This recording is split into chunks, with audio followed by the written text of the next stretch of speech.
दोस्तों, पाकिस्तान का अफगानिस्तान के ऊपर किया हुआ एयर स्ट्राइक के बाद न सिर्फ अफगानिस्तान में बल्कि पड़ोसी देश पाकिस्तान के अंदर भी बहुत सारे ऐसे पाकिस्तानी हैं जो खुद इन अमेरिका के पाले हुए सुअरों के खिलाफ खड़े हुए हैं।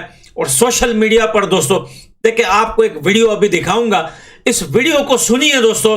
ये वीडियो बड़ी इंपॉर्टेंट है, इसको स्किप मत करना, इसको लास्ट तक देखना। इस वीडियो को जब से एयर स्ट्राइक हुआ है कल से लेकर अभी तक पाकिस्तानी सैनिकों की बेर बकरियों की तरह जो है तालिबान उनको जो है वो काट काट के फेंक रहे हैं।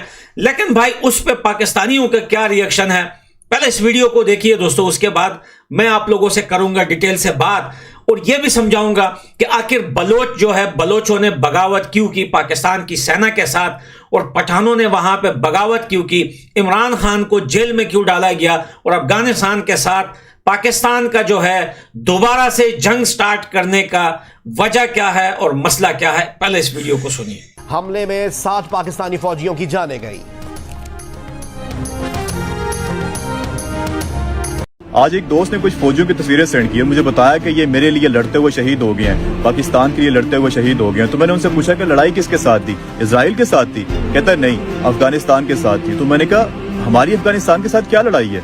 पाकिस्तानी कौम की अफगानियों के साथ कौन सी लड़ाई है? ये तो वही बात होगी कि हमारे हमसायों के साथ कोई लड़ाई नहीं है। लेकिन मेरा भाई किसी के कहने पे हमसायों के साथ जाके पंगा ले लेता है और बाद में अपने हाथ पांव तड़वा के आ जाता है और मुझे आके कहता है कि देखो मैं तुम्हारे लिए लड़ के आया हूँ। भाई हमारी तो लड़ाई कोई नहीं हमसायों के साथ, ये तो सीधी सीधी बेवकूफी हुई और उल्टा नुकसान हमें होगा हमसायों के साथ लड़ाई लेने से।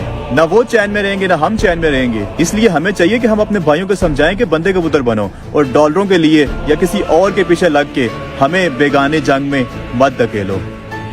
जी, आप लोगों ने बहुत बड़ा जो है ना मार का सर किया, बहुत बड़ी जंग जीती है।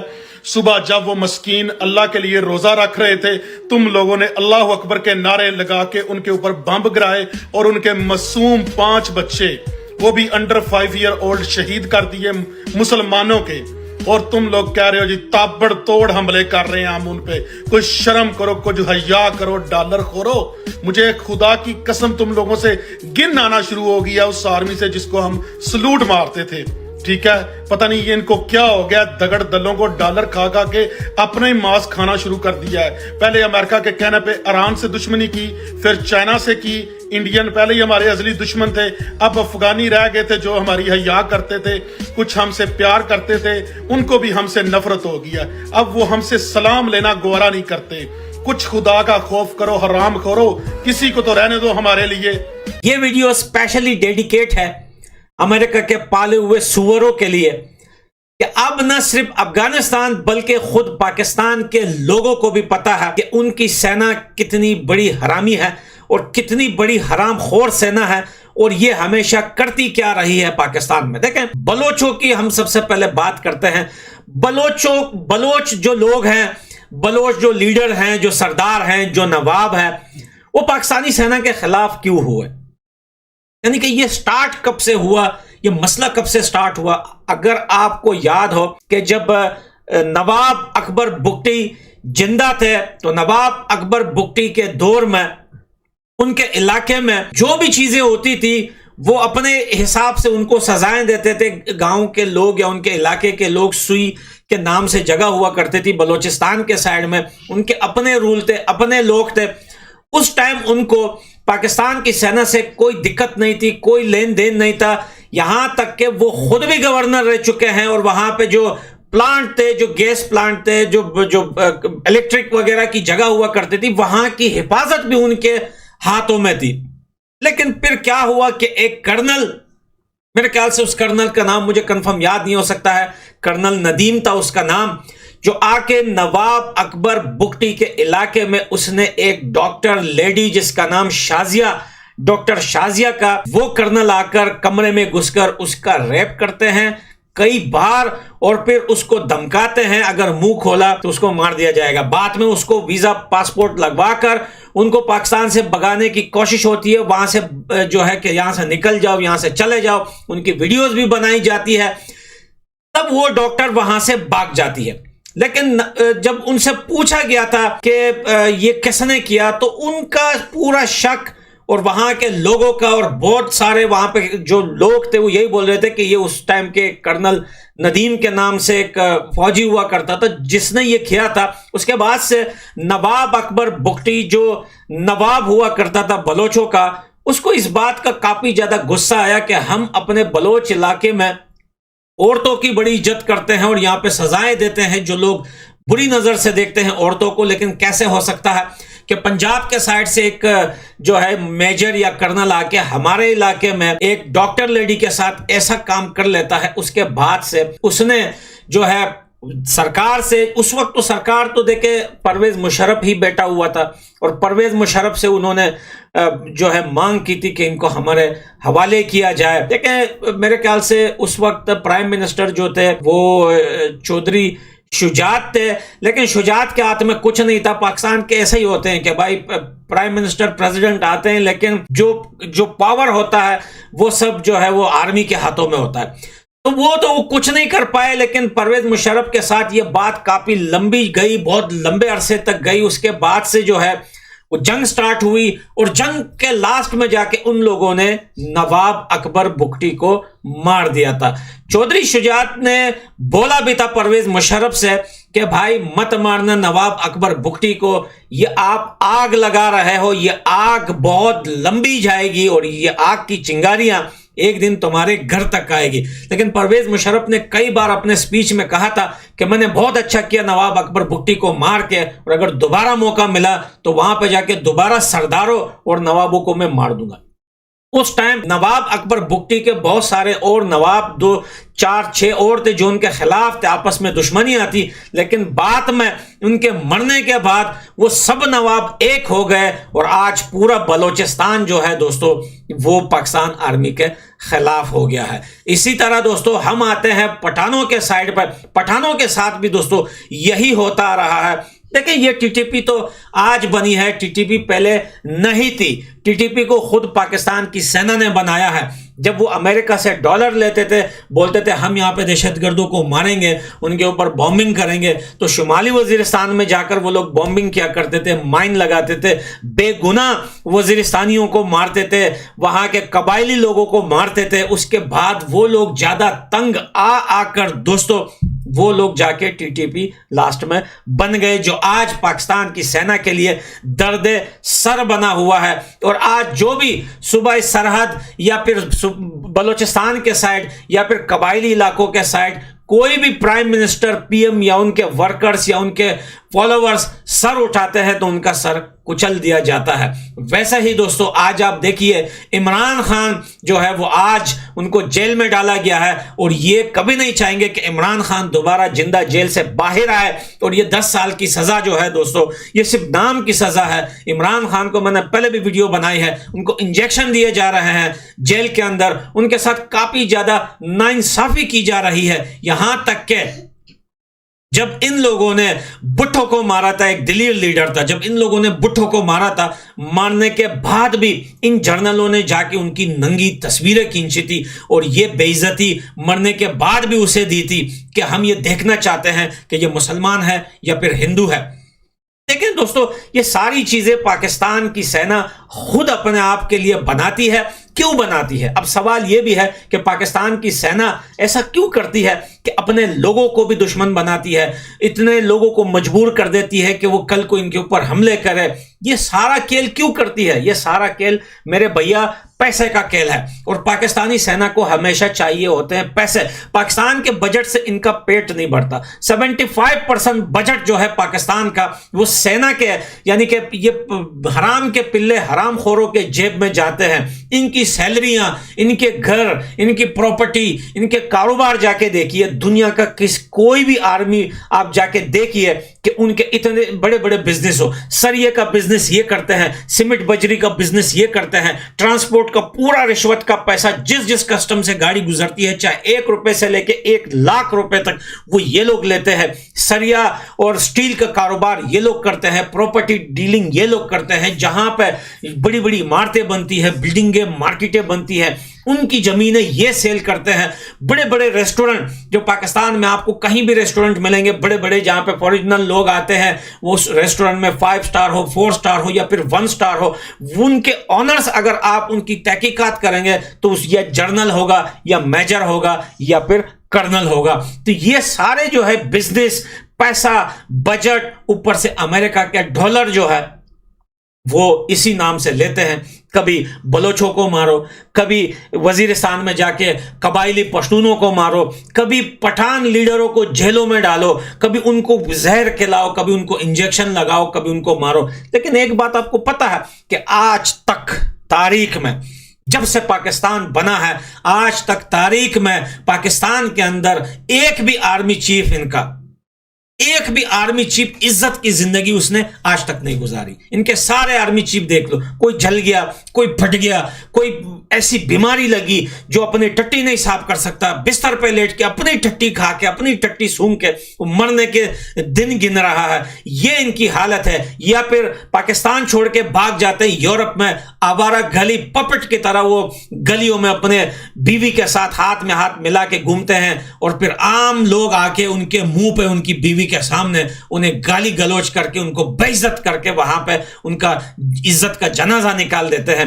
ये इनके कर्नल है, ये इनके मेजर है। पाकिस्तान की सेना को सिर्फ पैसा बनाना है, उन्हें ना पड़ोसी से लेना देना, ना पाकिस्तानी से लेना देना, ना पाकिस्तानी कौम से लेना देना, ना पाकिस्तान के मुफादात में है, ना पाकिस्तान की इकोनॉमी की उनको परवाह है, और ना पाकिस्तान की उनको परवाह है। वो सिर्फ अपने ताकत के बल पे, अपने जोर के बल पे जो है वो सिर्फ पाकिस्तान में उन्होंने एक दहशत बनाई हुई है। डॉक्टर अब्दुल कदीर खान जो इनको एटम बम बना के दिया, वो भी एक पठान थे। उनके बातें जाके सुनिए, लास्ट में जो उन्होंने बातें की थी कि मैं बड़ा पछताया इस देश के लिए, जो मैंने ये काम किया ये मेरे लिए बहुत बड़ा पछतावा था, मुझे पता नहीं था कि ये चीज ऐसे लोगों के हाथ जाके लगेगी। उनको भी बेइज्जत किया, उनको भी बदनाम किया। पाकिस्तानी सेना ने हमेशा पाकिस्तान के अंदर अगर किसी की दुश्मनी उनको करनी होती है तो इस्लाम का नाम यूज करके उसको बोलते हैं कि ये यहूदी है, ये काफिर है, ये काफिरों का एजेंट है, ये इसराइल का एजेंट है, ये अमेरिका का गुलाम है। उन अवाम के दिलों में उसके लिए नफरत पैदा करते हैं। लेकिन हकीकत तो यह है कि अमेरिका के गुलाम खुद पाकिस्तान की सेना है। आज जो अफगानिस्तान में हो रहा है अमेरिका के कहने पे हो रहा है, और अमेरिका यही जो है, देखिए पूरी दुनिया एक तरफ है लेकिन अमेरिका की जो है वो न्यूज दूसरी तरफ जा रही है। पूरी दुनिया बोल रही है कि पाकिस्तानी सेना ने जो मारे हैं वे बेगुनाह बच्चे हैं। सब ने जो है वो उसको प्रूव भी किया है कि हाँ इसमें बच्चे मरे हैं, लेकिन जो बंदा मारने की लोग कोशिश कर रहे हैं वो आज भी जिंदा है। पाकिस्तान से उसकी वीडियो रिलीज हुई है, बाकायदा उसकी वीडियो जो है लेबॉरेटरी में जाके टेस्ट हुई है। जो ओरिजिनल वीडियो है, बीबीसी की रिपोर्ट जाके देखिए, जो ओरिजिनल वीडियो है जिसमें कोई एडिटिंग नहीं हुई, वो जो है अब्दुल्ला शाह है या अब्दुल्ला यूसुफ है, जो भी कमांडर है टीटीपी का, वो जिंदा है और पाकिस्तान में है। लेकिन पाकिस्तानी सेना बोलती है कि गुड मॉर्निंग अफगानिस्तान, हमने बहुत सारे दहशतगर्दों को जो है अफगानिस्तान में मार दिया। लेकिन पाकिस्तान को यह नहीं पता कि वो ये चाहता है कि अमेरिका दोबारा उसे डॉलर दे रहा है कि भाई जंग स्टार्ट कर दो, मैं तेरे पीछे हूं। लेकिन अमेरिका का पत्ता साफ हो चुका है अफगानिस्तान में, और इस बार अमेरिका, देखिए अब आप सोच रहे हो अमेरिका अफगानिस्तान में वार क्यों करवाना चाहता है। ये बात बड़ी इंपॉर्टेंट है, और ये इसको आप जरा गौर से सुनिएगा। जब तालिबान अफगानिस्तान में घुस गए थे, अमेरिका का प्लान यह था कि जो एक्स प्रेसिडेंट था अफगानिस्तान का, कि वो और तालिबान आपस में लड़े, अफगानिस्तान को दरहम बरहम कर दे, अफगानिस्तान को एक बार कंडार बना दे, दोबारा अफगानिस्तान टूट फूट का शिकार हो जाए, जो असला बारूद जो कुछ इनका बचा हुआ था ये सब चला जाए, जल जाए, राख हो जाए, और अफगानिस्तान एक बार फिर सड़क पे आ जाए, भीख मांगने लग जाए और इतना कमजोर हो जाए कि अफगानिस्तान कल को फिर अमेरिका के आगे घुटने टेक के जोली फैलाए। लेकिन जो हमारा एक्स प्रेसिडेंट था अफगानिस्तान का डॉक्टर अशरफ गनी, उसको ये खेल काफी पहले से पता था कि अमेरिका यही चाहता है। उसने अपने पूरे आर्मी को कहा कि कोई भी नहीं लड़ेगा, सबको कहा कि जहां जहां तालिबान आ रहे हैं वहीं पे हथियार डाल दो, मत लड़ो भाई। क्योंकि भाई अमेरिका चाहता था कि ये आपस में लड़े, और पाकिस्तान भी यही चाहता था। पाकिस्तान तालिबान को बूस्ट कर रहा था कि मारो इनको, और अमेरिका जो है वो यही चाहता था कि पुरानी सरकार तालिबान के साथ लड़े। मकसद ये नहीं था कि तालिबान जीते या पुरानी सरकार जीते, मकसद ये था अमेरिका का कि अफगानिस्तान को नस्ल नाबूद कर दे, अफगानिस्तान को कंडार बना दे। अफगानिस्तान में जो थोड़ी बहुत टेक्नोलॉजी आई है, जो एजुकेटेड लोग आए हैं, जो थोड़ी बहुत तरक्की हुई थी, जो सड़कें इमारतें बनी थी, जो थोड़ी बहुत जो है टेक्नोलॉजी का काम आगे गया था, जो थोड़ी बहुत जो है हेलीकॉप्टर, टैंक, तोप, मिसाइल, वेपन्स जो आए थे, ये सब खत्म कर दे। उसके बाद दिक्कत नहीं, चाहे तालिबान आए या फिर पुरानी सरकार है। लेकिन एक्स प्रेसिडेंट अशरफ गनी जो था, वो आपको पता है कि वो दुनिया में कितने नंबर पे वो प्रेसिडेंट था कि उसका दिमाग इतना ज्यादा था, वो समझ गया था। उसने अमेरिका उसे यूज करना चाहता था, लेकिन डॉक्टर अशरफ गनी ने अमेरिका को यूज किया टिश्यू पेपर की तरह। डॉक्टर अशरफ गनी ने कहा कि मैं ऐसा नहीं करने दूंगा कि भाई तालिबान भी अफगानिस्तान के हैं और वो जो सेना है वो भी अफगानिस्तान की है। ये अगर लड़ेंगे, जिस तरफ भी लोग मरेंगे हमारे ही लोग मरेंगे, और जहां जहां रॉकेट, मिसाइल और गोले लगेंगे हमारे देश में ही लगेंगे। उसने मना कर दिया लड़ने से। उसने कहा अगर अमेरिका सुपर पावर है, बाप है सबका, यही चाहता है कि हमारी सरकार ना रहे, तालिबान आए, उसने वेलकम कर दिया। उसने देश जो है जिस तरीके से बना बनाया देश था, तालिबान के सुपुर्द कर दिया कि यह आपका देश है, अब आप संभालो, हम जाते हैं यहां से। तो डॉक्टर अशरफ गनी वहां से निकल के जो है वो दुबई चले गए। और फिर अमेरिका ने बहुत इल्जाम लगाए, इतने $1 मिलियन लेके भागा, उतने $1 मिलियन लेके भागा। लेकिन बाद में इन्वेस्टिगेशन करने के बाद $4,000 से $5,000 उसके बैग में थे, एक्स प्रेसिडेंट के, जो वो हमेशा हर किसी प्रेसिडेंट के पास होते हैं। उसके अलावा उसने अपने कपड़े तक नहीं उठाए थे, उसने बना बनाया अफगानिस्तान तालिबान के हाथ में दे दिया। सोचिए अगर वो जंग हो जाती, अगर वो आर्मी तालिबान के साथ लड़ लेती, तो अंजाम क्या होता अफगानिस्तान का। आज अंजाम यह होता कि अफगानिस्तान में जो थोड़े बहुत पढ़े लिखे लोग आ गए हैं, जो यंग जनरेशन जिसको पता है कि कौन दुश्मन है और कौन दोस्त है, ये भी चले जाते, ये भी मर जाते, अफगानिस्तान खत्म हो जाता। वो प्लान में कामयाब नहीं हो सका। पूरी दुनिया ने वियतनाम की तरह अब अमेरिका को शेम बोला कि शेम है तुम्हारे ऊपर, तुम जिस देश में जाते हो बड़ा सर उठा के जाते हो, लेकिन वहां से तुम्हारे वाड़े पे लात मार के तुम्हें निकाल दिया जाता है, तुम्हें शिकस्त होती है। किस नाम के सुपर पावर हो, पहले वियतनाम और अब अफगानिस्तान अपने वेपन छोड़ के आ गए हो। आज भी अमेरिका के पार्लियामेंट में कांग्रेस पार्टी आज भी उनके मुंह पे थूक मार रही है कि तुम किसी काम के नहीं हो, तुमने अफगानिस्तान में शिकस्त खाई है, मुंह अपना बंद रखो।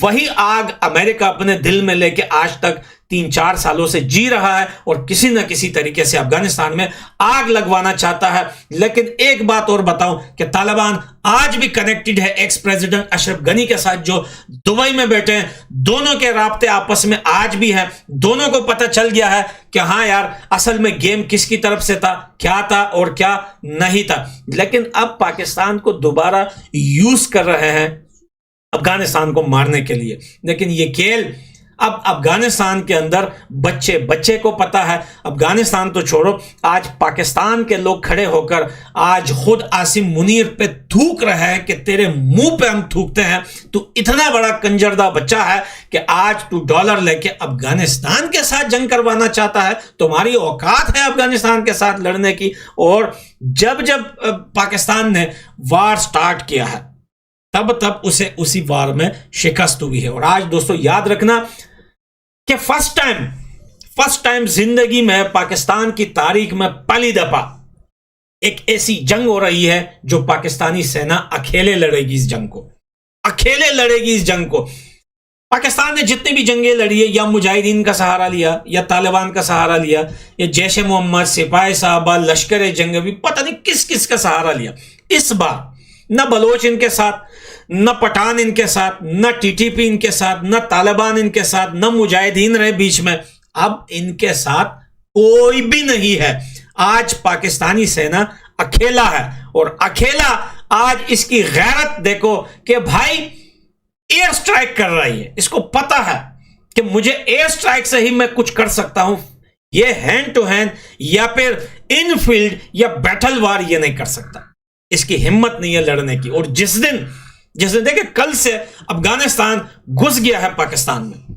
इतने सारे चेक पोस्ट इनके जाके अब तालिबान ने तोड़े हैं, मारे हैं, उनको टारगेट किया है, एक भी जो है वो आर्मी का बंदा उसमें नहीं दिखा। पूरी रात तालिबान ढूंढ रहे थे सरहदों पे, एक भी पाकिस्तानी जो सेना है वो बंदा नहीं मिल रहा सरहदों पे। ये इतने बेगैरत, ये इतने निकम्मे, डॉलर खोर, चरसी माँ की औलादे हैं कि ये एयर स्ट्राइक का यूज कर रहे हैं, लेकिन जब तालिबान इनके सरहदों पे घुस गए तो कोई भी पाकिस्तानी फौजी वहां पे नहीं मिल रहा, कोई भी फौजी नहीं मिल रहा। आप यूट्यूब पे तो नहीं मिलेगी आपको ये वीडियो, यूट्यूब की अपने पॉलिसी है, आप ट्विटर पे जाके देखिए, हमारे ट्विटर को जाके विजिट कीजिए।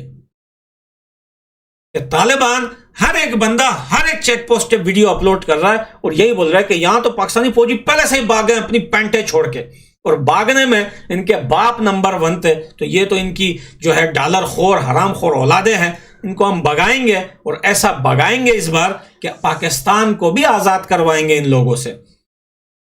हम उन लोगों को भी जेलों से निकालेंगे इस बार जिनको इन लोगों ने जेलों में डाला हुआ है, जिनके साथ ये लोग जुल्म किए, हम उनको भी आजाद करवाएंगे। इसको कहते हैं तालिबान का पावर, अफगानिस्तान का power, graveyard of empires Afghanistan. बेटा आसिम मुनीर, इसे गौर से सुन ले, तेरी पतलून उतारने के लिए ना अफगानिस्तान का एक नॉर्मल 18 साल का एक तालिब ही काफी है, ज्यादा आगे बढ़ने की जरूरत नहीं है। तो लव यू दोस्तों, मैं मिलता हूं अगली वीडियो में।